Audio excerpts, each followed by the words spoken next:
Hey guys, welcome back to another video. Today's video is going to be teaching you guys how to take off in a 777W without striking your tail.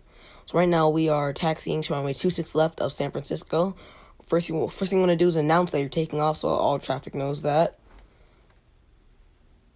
And by the way, this is a voiceover, not live, because I messed up when I was doing it live.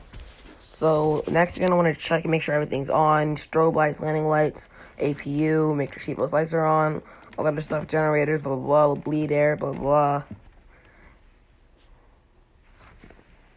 And make sure you have your flap set to 15. That's normally the best flap setting. And this flight is to Seoul, so expect a high V1 and VR. Yeah, it's pretty fast. So right now we're going to line up to the runway, and yeah. Oh, and here's another tip.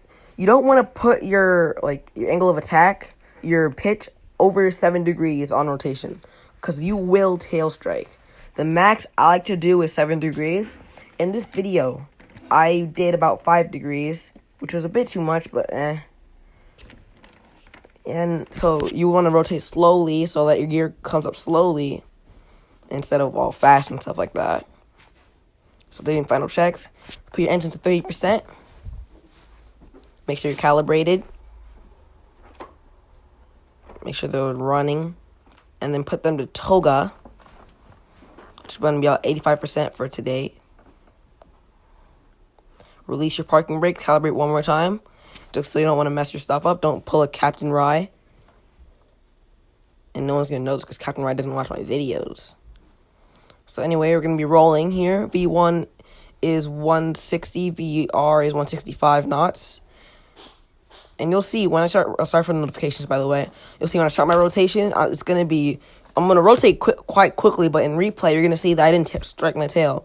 Look at the avionics at the bottom. You're going to see I don't go past 5 degrees. Rotate. Leave it there for a little bit. Just leave it. Let the landing gear actuator do it itself. And then boom, you're in the air. See? That easy. Just don't go 5 degrees. Do it slowly. And don't overdo it. Just let it do it. Just let it come off the ground itself. And flaps 5. As you set your VS. Then now replay. You guys are going to see what happens. It'll check.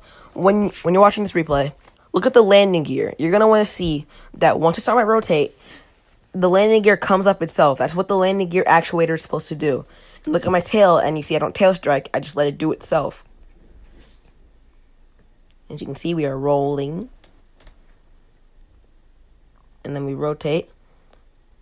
And see, it did it all by itself. All I did was do the initial 5 degrees and let it do the rest itself, and we were off. Now, time for landing. So right here, we're on approach for runway 16 at Korea with IFATC.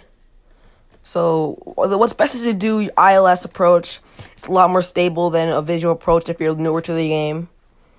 And keep calibrating, so when you disable autopilot for landing, you don't flip out and go crazy, stuff like that.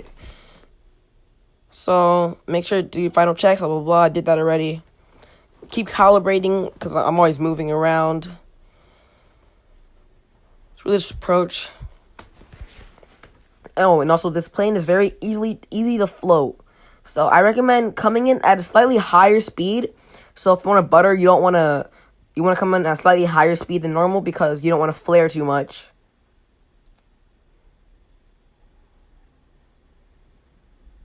See, we're on glide slope. I keep calibrating, just keep making sure I'm configured for landing.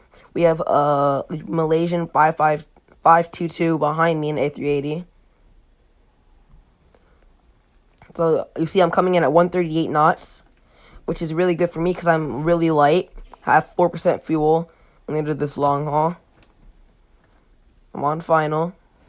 Still on glide slope thanks to ILS approach. Alright. So remember what I said earlier. Do not go past 5 degrees. See, I'm using HUD. You have the really big lines in the middle. Then you have one set of lines, another set of lines, another set of lines. You want to go for the biggest one, the ones that stretch out the farthest. That's what you don't want to go to. The ones in below that one, that's the one you want to go to. That one is 5 degrees. Anything over that, it would be too dangerous and too high risking for a tail strike. And I believe I buttered this, like minus 20, 19, something like that. As you can see, disabling autopilot. Still coming in nice and stable. I don't know why IFATC had us coming with 8 knots of tailwind, which is kind of sad. That kind of messed up the landing a little bit, made me float. Actually, no, it didn't. I'm trying to make up excuses on why I didn't, or why I floated. So anyway, I come in on glide slope. I also recommend also to come in a little bit lower than glide slope. And then, so 150. Alright, there's a float. But you can fly at pretty low speeds. Look at the VS. Look at my pitch, not over 5 degrees. And then touchdown. And then reversers are deployed. And now let's go to replay. Notice I don't use 100%. Notice I don't use 100% reversers. Only use like 50 max. Use your parking brakes as well. Then we vacate the runway, and it's time for replay. If I'll ever get to replay. Yeah, there it is. So as you can see, I'm on final, looking pretty stable.